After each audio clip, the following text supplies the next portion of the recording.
رسول اللہ صلی اللہ علیہ وآلہ وسلم نے اس لیے تو فرمایا تھا دنیا جہان میں اس سے بڑی نعمت ہے ہی کوئی نہیں. صحابی کو کہا اربع اذا کن فیک فلا علیک ما فاتک من الدنیا. میرے صحابی تمہیں 4 نعمتیں مل جائیں ساری دنیا تیری لٹ جائے پریشان نہ ہونا. وہ 4 باتیں، وہ 4 خصلتیں اور 4 نعمتیں کون سی تھی؟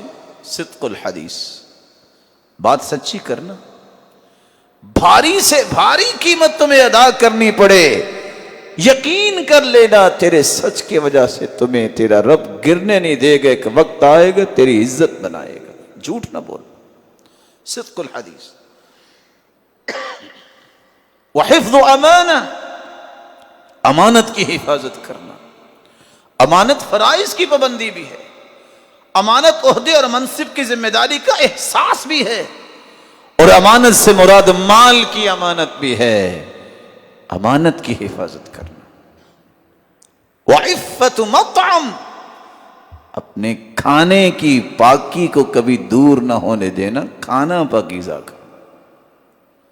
وحسن خلیقہ، اخلاق اپنا اچھا بنا لینا. قیامت کو جہاں تہجد گزار اور نفلی روزے رکھنے والوں کا مقام ہوگا، تیرا رب تیرے اچھے اخلاق کی وجہ سے اسی صف میں کھڑا کر دے گا.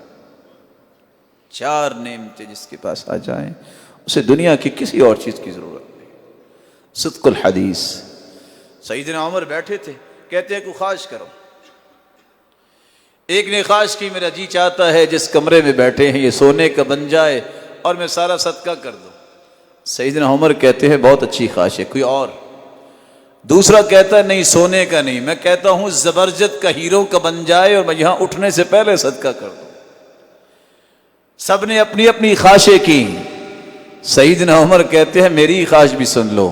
میرا جی چاہتا ہے معاذ جیسا، سالم جیسا، ابی جیسا، ابو عبیدہ بن جراح، جو امت کے سب سے بڑے امانت دار، جو حلال و حرام کی تمیز میں سب سے گہرائی اور گہرائی حاصل کرنے والے معاذ بن جبل، اور قرآن کو بہترین پڑھنے والے ابی اور سالم.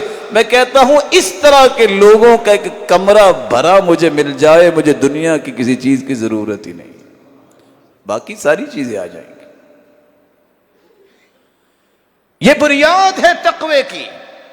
طلب کسب الحلال، طلب کسب الحلال من اصول الورع واساس التقوی.